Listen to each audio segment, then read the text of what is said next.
Hello guys, welcome to my channel Rituj's knowledge house.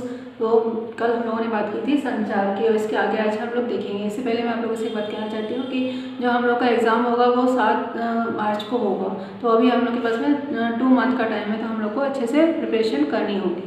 Okay, तो regular study करते रहिए आप लोग और व्हाट्सएप ग्रुप से जुड़िए, जिससे टेस्ट ज़्यादा से ज़्यादा आप लोग दे पाएंगे तो आपके लिए ही बेनिफिट होगा। जितने ज़्यादा आप लोग PYQ करेंगे उतना ही ज़्यादा बेनिफिट होता है।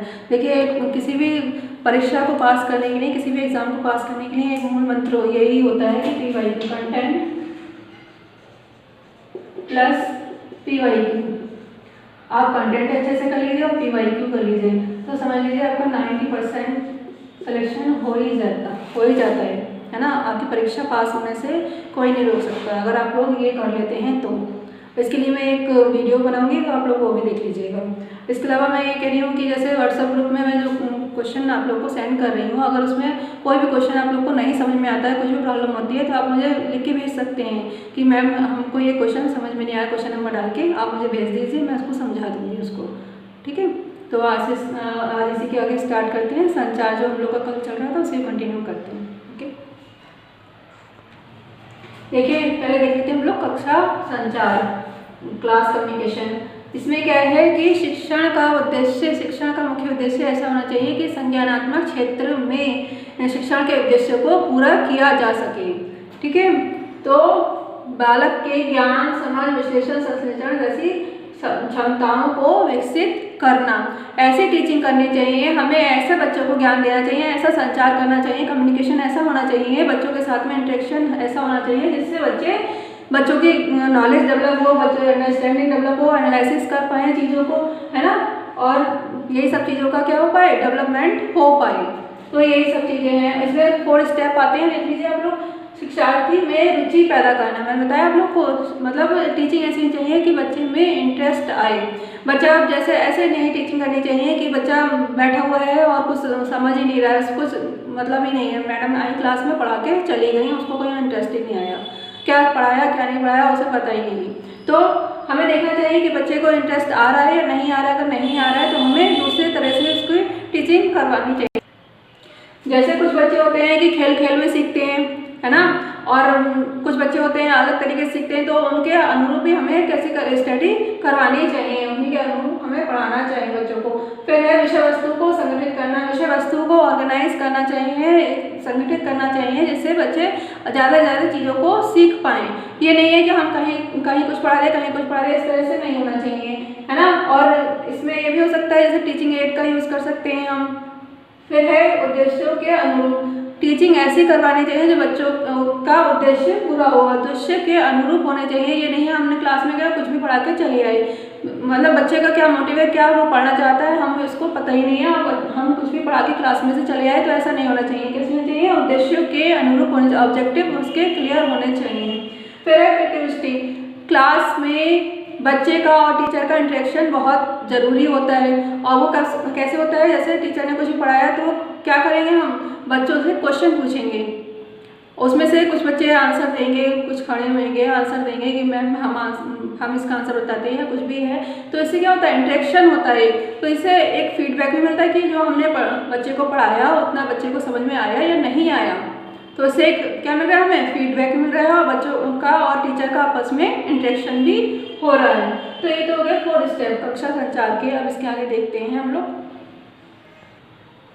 देखिए अब इसमें है कक्षा में प्रभावी संप्रेषण के प्रमुख कारक, क्या कारक हो सकते हैं देख लेते हैं हम लोग। कक्षा संप्रेषण में छात्र सहयोग, कक्षा संप्रेषण जैसे टीचर अगर मैंने बताया कम्युनिकेट कर रहा है, तो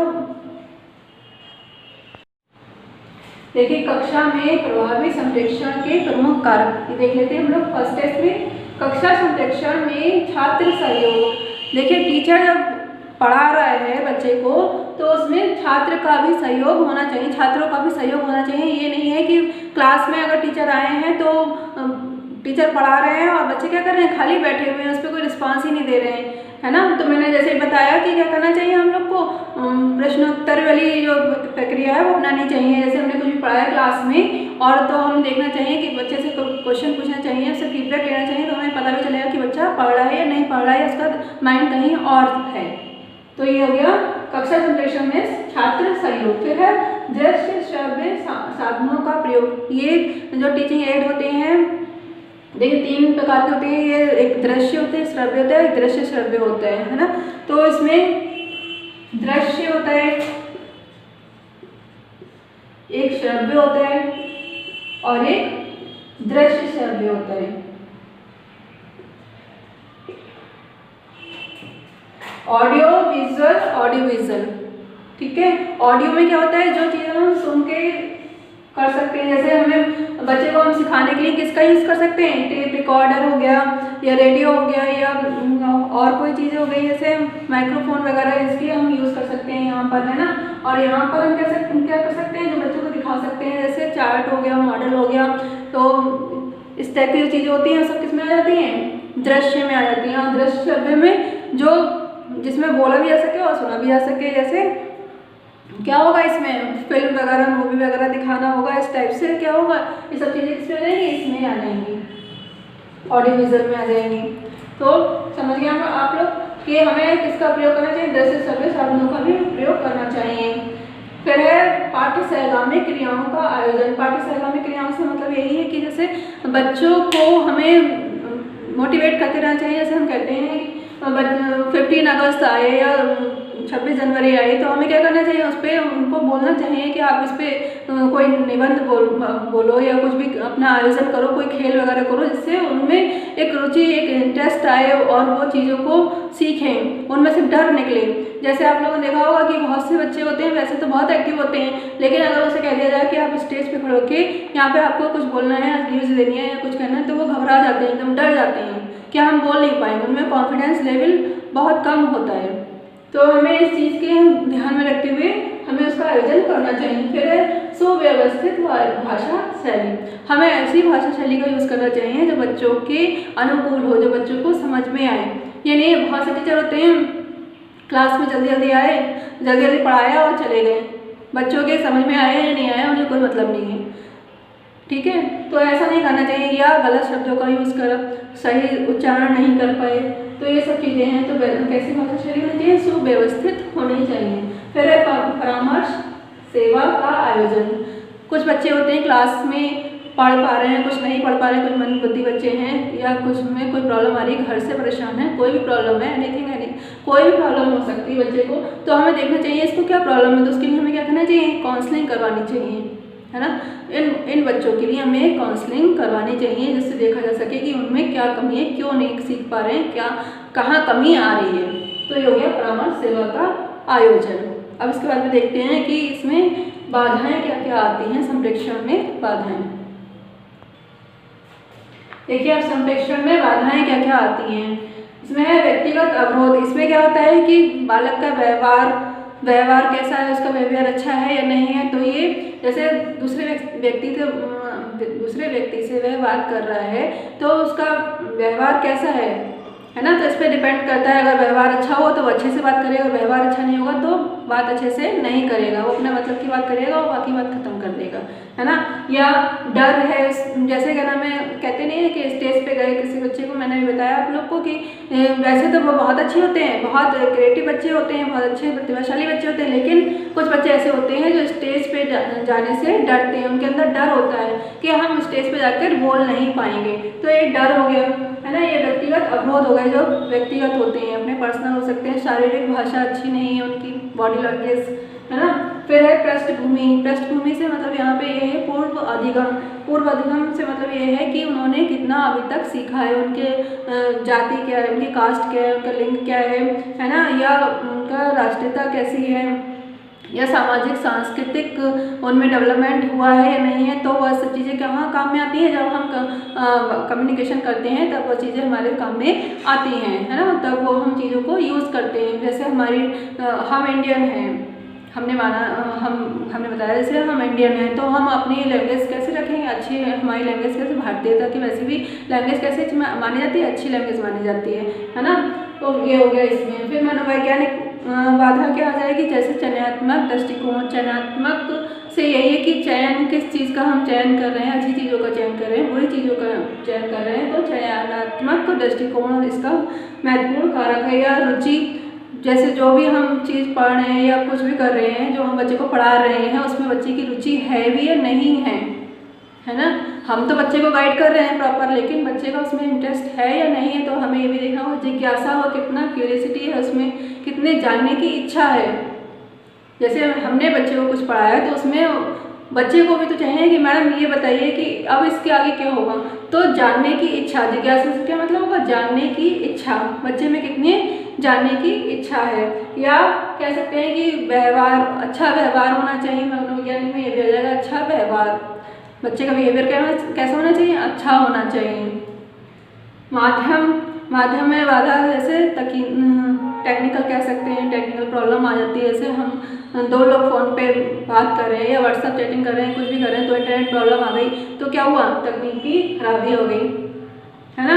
या एक ये भी हो सकता है, जैसे मैं अभी वीडियो बना रही हूँ, बाहर से तरह तरह की आवाज़ें आ रही हैं कि कोई कुछ हो रहा है, तो कहीं कोई कैसी आवाज़ आ रही है, तो ये क्या हो रहा है, एक बैरियर है, ये भी एक बाधा है ना। तो योग्य माध्यम भी ऐसा होना चाहिए जो जिसमें बाधाएं ना हो। भाषा कैसी होनी चाहिए, जो बच्चों को हम सिखा रहे हैं उन्हीं के अनुकूल भाषा होनी चाहिए, है ना। और नहीं तो संप्रेषण में बाधा आएगी। अगर मान लीजिए अगर हम हिंदी बोल रहे हैं और बच्चा बैठा हुआ है हमारे सामने, तेलुगु उसे आती है, ठीक है, या कोई और लैंग्वेज आती है, कहीं और की लैंग्वेज, हम उसे हिंदी में डिफाइन कर रहे हैं, तो क्या होगा, बच्चे को समझने में प्रॉब्लम आएगी, है ना। बच्चा समझ नहीं पाएगा, बच्चा तो अपनी लैंग्वेज जानता है। तो हमें ऐसा टीचर अपॉइंट करना चाहिए जो बच्चों की भाषा को जानता हो, वहाँ के एरिया के हिसाब से ही, जैसे स्कूल का जैसे वहाँ पर लैंग्वेज चलती है उसी के हिसाब से हमें टीचर अपॉइंट करना चाहिए, है ना।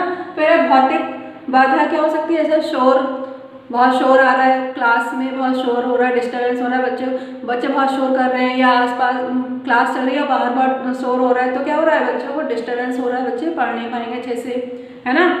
फिर समय की भी हमें देखना चाहिए कि समय अनुकूल है या नहीं है। बच्चे बहुत ज़्यादा समय तक हम उनको स्टडी करवाते रहेंगे, पढ़ाते रहेंगे, तो क्या होगा, बच्चे बोर होने लगेंगे, नहीं पढ़ना चाहते हैं ज़्यादा देर तक बच्चे, है ना। और दूरी, जैसे जो टीचर बोल रहा है उसकी आवाज़ कहाँ तक जानी चाहिए, जो लास्ट में सीट पर बच्चे बैठे हुए वहाँ तक उसकी आवाज़ पहुँचनी चाहिए, है ना। टीचर की आवाज़ इतनी तेज़ होनी चाहिए कि लास्ट तक की सीट तक आवाज़ पहुँचे। और इसमें क्या हो सकता है, इसमें बस यही है सब, है ना। फिर हेलो प्रभाव, इसमें ये इम्पोर्टेंट है, इसको देख लेते हैं। देखिए, दो लोग हैं आपस में बात कर रहे हैं,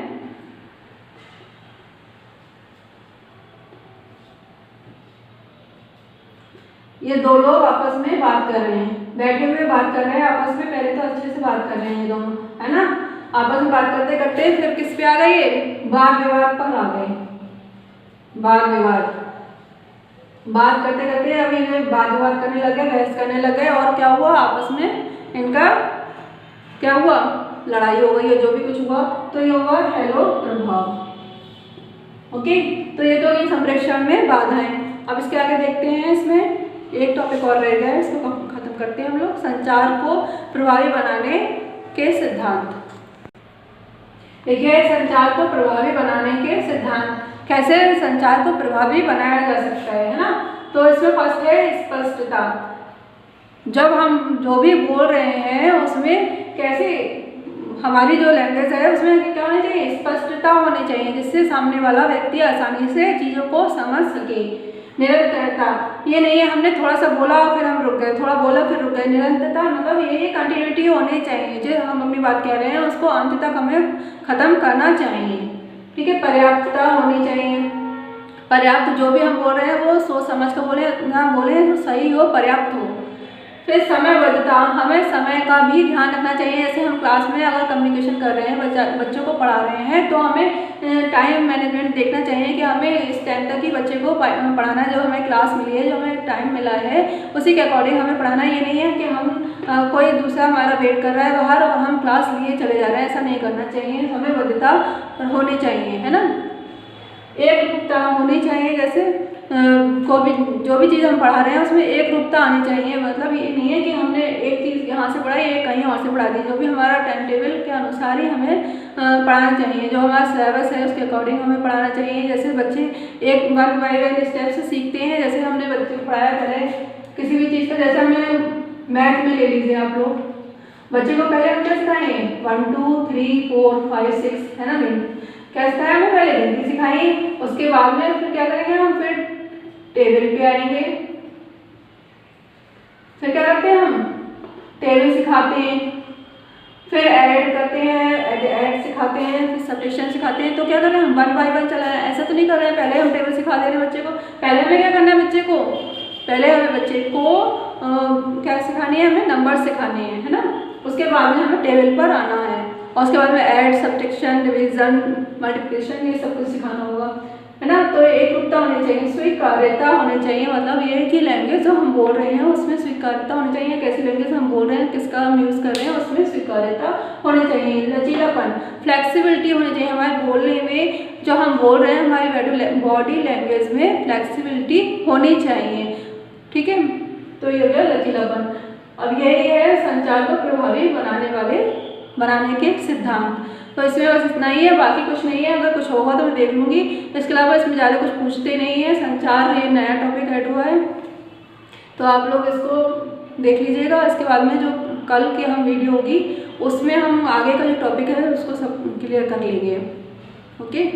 तो आज के लिए बस इतना ही।